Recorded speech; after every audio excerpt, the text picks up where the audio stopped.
Hi, and welcome back to the Outcomes by Design podcast. I'm your host, Dr. Kristin Baier, the Chief Medical Officer at Onsera. And today I have Onsera's Head of Nutrition with us, dietitian Sheena Batura. Sheena, welcome to the show. Thank you. Thank you so much. Would you want to give the audience a little bit about your background and what led you to Onsera? Sure. Yeah. So I have been in the field of obesity for over a decade as both a registered dietitian and clinical leader of nutrition teams, also a certified specialist in weight management and obesity, and just have a true passion for supporting this population and delivering empathetic care at scale that certainly supports patient outcomes. Yeah, and I bet a lot has changed in the past 5 to 6 years with the introduction of GLP-1 medications. I'd like to just dive right into it and ask you, what role does nutrition actually play now that we have GLP-1s on the market that have been so successful? Yeah, so I think we all recognize the impact that GLP-1s play in terms of appetite suppression, dismantling some of the food noise patients are experiencing and expressing, and that preoccupation with eating. So I think now nutrition's role needs to fundamentally change in terms of the narrative that maybe many of our patients have believed for so long, coming from the 80s, even dieting narrative around calorie restriction, need to restrict your diet, need to reduce certain macronutrients, and now we need to shift nutrition's role in care, especially for patients taking GLPs, as an optimizer. It's your way of ensuring you're meeting your nutrient needs, making sure that you're supporting health outcomes, that you're improving your health for the long term. So a little bit of a narrative shift for many of our patients, but it's something that we should encourage and coach on is optimizing our nutrition. Right. There's so much diet dogma out there, and I think we've all lived through the low fat craze and the low carb craze. And the way to think about nutrition now, especially when someone's on a GLP, is completely changed. How do you coach your patients to think about their nutrition while they're taking a GLP medication? Yeah, so I think it would be unfair to not highlight that protein is having its moment. It certainly is important when it comes to going through any weight management program, but especially with GLPs, there's a lot of conversation around fat-free mass and its impact to muscle mass in particular. And so certainly during active weight loss, we want to make sure that we're supporting our protein intake needs. But beyond protein, there's other nutrients that certainly need to be highlighted. And one of great importance that we certainly, as a population, don't get enough of is fiber. So we need to ensure we're eating fiber-rich foods. And beyond even fiber alone, just having overall balance in our diet is key. Kind of going back to basics and making sure that even with this reduced appetite, we're able to get a variety of foods, fruits, veggies, whole grains, lean protein sources, healthy fats like omega-3s. And how do we do that? Through, appetite reduction is sort of a tool that needs to be taught and supported for our patients. Right. And I think you said it well. Protein is having its moment right now.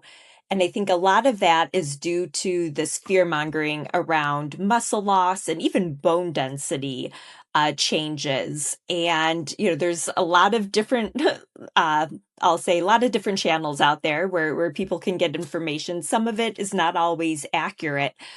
Can you tell me a little bit more about your views on how much protein should be ingested while people are on a GLP? Yeah, so I think according to the most recent publication from ACLM, TOS, and other group of societies that just released a position paper on this, the recommendation is 1.2 to 1.6 grams per kilogram of actual body weight during active weight loss phases, or 80 to 120 grams per day. I think still this should be personalized, depending on how one eats, or what's realistic for them. But it's it's a large number and can sometimes be overwhelming for patients. So it's just about breaking it down to those micro habits of how can we achieve maybe even just the minimum of the goal, and what do you need to do at each meal, or what foods can help you achieve that goal that will support those outcomes. So I think it's knowing that, but also personalizing it. That's really important. Yeah, I think personalization is key with that because 120 grams of protein can be quite a lot for some patients depending on where they started and how to get all that protein in and space it throughout your day. You also mentioned fiber as a nutrient that we don't get enough of here in America. What are the fiber recommendations that you would recommend to anyone, and are they different from what you would recommend to someone who's taking a GLP? Yeah, so across the population, women should get roughly 25 grams per day and men 38 grams per day.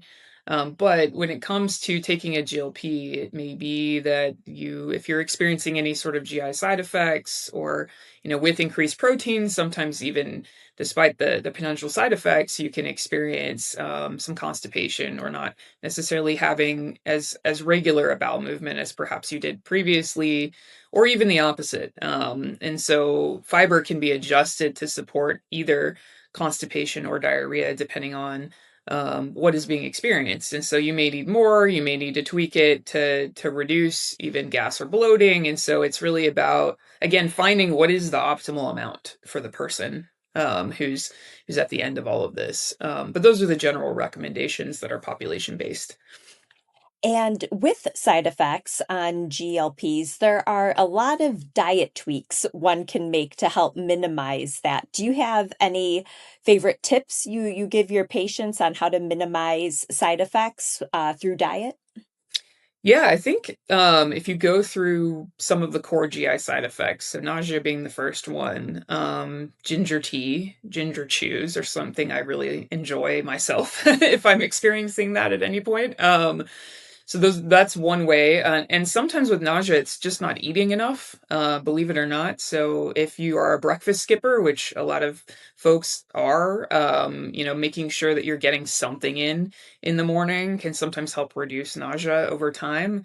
With things like diarrhea, if that's occurring, soluble fiber, believe it or not, can actually bulk up your stool and help reduce the effects of diarrhea. Of course, depending on how long it's going on, or what the situation is, you may want to increase your electrolytes. And so knowing how to do that safely and with the right amount of hydration balance is key. When it comes to constipation, one of my favorite tips is actually kiwi, believe it or not. So there's some studies that show eating 2 kiwi fruit a day can reduce constipation, especially for less severe cases. So that's something that can be approached if it's a fruit you like. If it's part of your diet, and there's no reason you can't eat it. It's a first line to try, and of course there are other ways like magnesium citrate. But food first is often an approach we take in dietetics that we prefer to try first. And then some fiber supplements may or may not be beneficial for constipation. It really depends. Sometimes they can worsen it, sometimes they can improve it. It just kind of depends on the person. And so, of course, in the one nutrient that we didn't mention is fluids, and making sure you're hydrating consistently, making sure you're getting your fluid needs met throughout the day, whether that's through drinking water or beverages, like even bone broth, for instance, can provide hydration, or there's certain fruits and vegetables that are hydrating as well that can support meeting that goal as well. Yes, if you're eating a lot of fiber, you definitely want to monitor your fluid intake and make sure you're getting enough as well. One thing I notice with some patients that come in, they seem to be on too high of a dose. They don't want to eat. They feel like they're forcing themselves to eat their meals. And I always tell patients that the goal is not to completely take away your appetite. I still want you to get hungry for 3 meals a day. It's like you eat your meal, you feel satisfied. 4 or 5 hours later, you start to get a little hungry again, you eat your next meal. It's finding that balance between no appetite and having constant food noise, that can be very intrusive. if you have a patient who is struggling to get all their nutrients in, despite modifications in the dose that they're on, how do you advise them to make sure they don't develop deficiencies? Yeah, well, I think one, it's to look at dietary patterns. Is there something they can change? Is it we reduce how much they're eating in a given meal and maybe spreading it out throughout the day? What kind of micro habits can we develop that make behavior change happen? So remembering when to eat, setting timers, setting goals around that. There can be, approaches that are made from a dietary standpoint, but then I think it's also key, which I think is something Onsera's doing well, is having a multidisciplinary approach to care and making sure that dietitians and coaches and providers like physicians and nurse practitioners are having conversations. So if a patient's expressing to one, hey, I'm struggling with this, maybe it's flagging to the provider. Have you considered adjusting the dose? And certainly that's within the provider's scope to decide, but maybe even just having the conversation about are there adjustments that need to be made from the medication standpoint versus behavioral change. But certainly we want to lead with behavioral change and see if there's anything we can change there and set good habits. Right. And I think you're highlighting the importance of collaboration amongst a care team and having a comprehensive care team. It makes me very nervous when patients report that they're getting their medication from, say, maybe a compound pharmacy or from a provider that just doesn't have the resources to provide that wraparound support of having a registered dietitian or certified health coach. It's just so important for adherence to the medication and to make sure they are not losing weight too fast or to monitor their progress developing micronutrient deficiencies. One other thing that I think is kind of missed in this conversation is how exercise plays a role with GLPs. And we do have some athletes who are taking GLP medications, and they notice a change in their performance when they start, say, like Zepbound or Wegovy. Do you have any recommendations for people who are very, I'll say, athletic and very active, how they can modify their diet while on GLPs? Yeah, I think for professional athletes, the key is to ensure that they're getting enough energy to perform in their sport and obviously repair and rejuvenate after athletic competition or training. And so making sure they're meeting their nutrient needs around protein, which is again the star of the show right now, but also carbohydrates, making sure they're eating complex carbohydrates that are rich in fiber that sort of support long-term digestion, absorption, and then that helps again with performance. And then of course there are certain other nutrients that sort of can be highlighted depending on the athlete's interest. So whether that's polyphenols to help with repair and rejuvenation afterward, and things like tart cherry juice. It could be ensuring they're eating a wide array of plants that have different colors and pigments that help support their phytochemical intake. So lots of different avenues to take for performance, and certainly it's something that elite athletes think about and consider while they're taking a GLP. But I would say too, just as you mentioned, the coaching aspect of having support has demonstrated a reduced risk of fat-free mass losses, of bone density losses, and so making sure that elite athletes and even non-elite athletes have proper support while they're taking these medications is key to reduce some of those impacts that are of concern. I think that's great advice. And with that, there's a lot of talk about when is the optimal time to eat your protein or drink it if you're having a protein shake. Do you have any recommendations around like protein and carbohydrate intake, specifically around workouts? Yeah, I think usually when it comes to protein, you want to have some source of protein roughly within an hour after activity to support repair after activity. Hydration, obviously, timing is important as well. So trying to configure all of these pieces is key. Having some source of carbohydrate ahead of activity is helpful. In that case, it needs to be a fast absorbing carbohydrate. If you're eating a super fiber dense food like oatmeal with ground flaxseed before you compete in an aerobic activity, that may not be the most comfortable experience. Yeah. But if you're having something fast absorbing, like a banana, for instance, that's going to be energy for you that shouldn't cause gastric or gastrointestinal distress before the event. So there can be strategic timing of nutrients, as you mentioned, depending upon the type of activity too. So aerobic versus a bodybuilder is going to have a different experience, but ultimately maintaining and keeping an eye on fluid losses and replenishment of that, as well as electrolytes, especially for endurance athletes, is key. Right. All right, I'm going to pivot a little bit into emotional eating. It is something a lot of patients come in and they might not have a formal diagnosis of, say, binge eating disorder, but they'll describe themselves as having binging episodes or emotionally eating. Have you noticed any changes in those behaviors for patients that are on GLPs? Yes, so I've noticed, I think it goes along with the conversation that's being had about food noise and understanding what it means and what the outcomes are. How do we even define it? I think is something that has been a hot topic in the scientific community. But I have had many patients express, when I'd come home from work and I'd have that trigger to want to, have nighttime eating with TV, it's no longer there. I no longer have that calling for that, and it just feels so freeing because I don't have to have that preoccupation with, having that evening snack or feeling like I'm missing out and thus need to overindulge in those moments. So it is freeing for them. It's something they've expressed. They feel no longer is in their mind. They're able to use that space to think about other things, to focus on other goals. So I think it's been tremendous in helping patients reduce that thought process. I agree. I have heard patients describe it as life-changing and Mhm. empowering, where they feel back in control.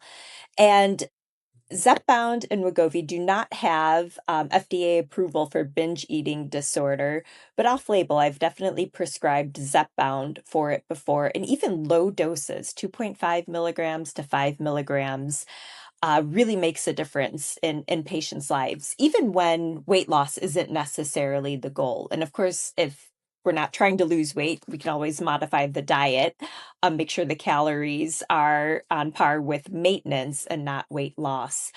But I do think these medications have so much potential for emotional and behavioral eating. But outside of GLPs, how would you approach a patient that comes in and describes episodes of binging or emotional eating? Like kind of going back to what we used to have in our tool belt before the era of GLPs. Yeah, I mean, I think a lot of emphasis on avoiding hyper restriction is key. I think there's a overcorrection that occurs when someone is feeling so restricted for so long. I think part of it is behavioral support, making sure that patient, and this should occur no matter what the intervention is, but behavioral support of, what are the thoughts that occur during those time frames, and how can, and this can be done with the support of a coach, but certainly if there are behavioral specialists that need to be included in the care plan, they should, to help reframe the thoughts around what is driving the binge eating, what are some ways, some tools that can be built to help reduce the episodes of binging, and sort of recognizing it before it occurs. So I think it's twofold. I think it's reframing thoughts around food to where it's not hyper restriction and it's more kind of this conversation around fuel, and nutrition to support nutritional balance and longevity. But also the behavioral piece is so key, I think, to reduce binging episodes and sort of improving quality of life. Right. And I think there's a lot of discussion in this space right now around how much lifestyle support is needed with these medications. And I think it's even more important now than ever before. And I'll tell patients you will lose weight if you don't change anything and you just eat less, but it's not going to be optimal. You do not want to have food restriction and still be eating junk that is not providing nutrients. And I think it's just going to lead to more problems than not for a lot of these patients. How do you describe the importance of having dietitian support or a health coach to a patient who is unsure if they need extra support outside of the prescription? Well, I think the first piece, aside from just the nutrition interventions that could be described as their role, coach and dietitian, is we're your accountability partners. We're here to make sure you meet your goals and your aims, and support those questions and those frustrations that come up and help you think through how to problem solve within those things that will come about. All patients, I think, experience some form of frustration or barrier from just real life that occurs. Whether that's work challenges, family challenges, new stressors that certainly all have input into their plan as they continue on this journey. From a nutrition standpoint, again, it's the reframing of what is its role. We know these medications reduce appetite, which helps with the weight loss aspect and slow gastric emptying as well. But nutrition is helping prevent, it's helping optimize. So a lot of patients may not be nutritionally optimized coming into taking these medications. We know with patients with obesity, vitamin D deficiency, for example, is very prevalent, and so reducing the risk for further issues around micronutrient deficiencies of vitamin D and B12 and things like iron and calcium, and making sure that you're accounting for those nutrients. Or maybe it's what's the right multivitamin, even though the research isn't firm yet on that actually being producing outcomes. It certainly is a conversation around, is that the next step? So, making sure you're purchasing reputable supplements if that's something that's recommended, and getting quality, supplements that are part of your regimen. Someone helping you support your exercise goals. I mean, it's easy to say eat real food and exercise or do strength training, but then what does that mean? How do you set up micro habits to achieve that? And that's where your coach and dietitian come into play, is helping you establish, for me, based on where I'm at my activity level, what should I start with to be safe and to work towards my goals, especially as I lose weight and start to feel better. Now I have a different perspective on what that means for exercise. What do I enjoy? So I think it's helping with accountability and support, but it's also just key pieces that keep you moving along your journey and help you achieve your goals, but also longevity. Right. And obesity is a chronic, complex disease. And I think you highlight the importance of personalization and structured support there. Weight Mhm. loss is not a one size fits all solution. You Right. really will only achieve optimal outcomes like from a structured system and a structured program. And I think that's, where the dietitians really play a big role in meeting people where they are and not just assuming everyone's starting from the same baseline. Hmm. And Sheena, if there's one thing listeners should remember about their nutrition while they're on GLP medication, what would that be? Ooh, I think the key thing to remember is that every person's unique. You have general parameters around how you should eat, but ultimately, what you enjoy and what is consistent is what's going to support your journey. So, making sure you don't lose sight of the joy in nutrition is key. But also remembering it's fuel. It's no longer a restrictive mechanism that's part of your journey. It is now your co-pilot in supporting better health for you. That's great. Well, Sheena, thank you so much for joining us today on the Outcomes by Design podcast. We'd love to have you back in the future. I feel like there's so much more we could talk about and dive into here, but really appreciate your time and thank you to our audience. And we will see you again next time. Thanks so much.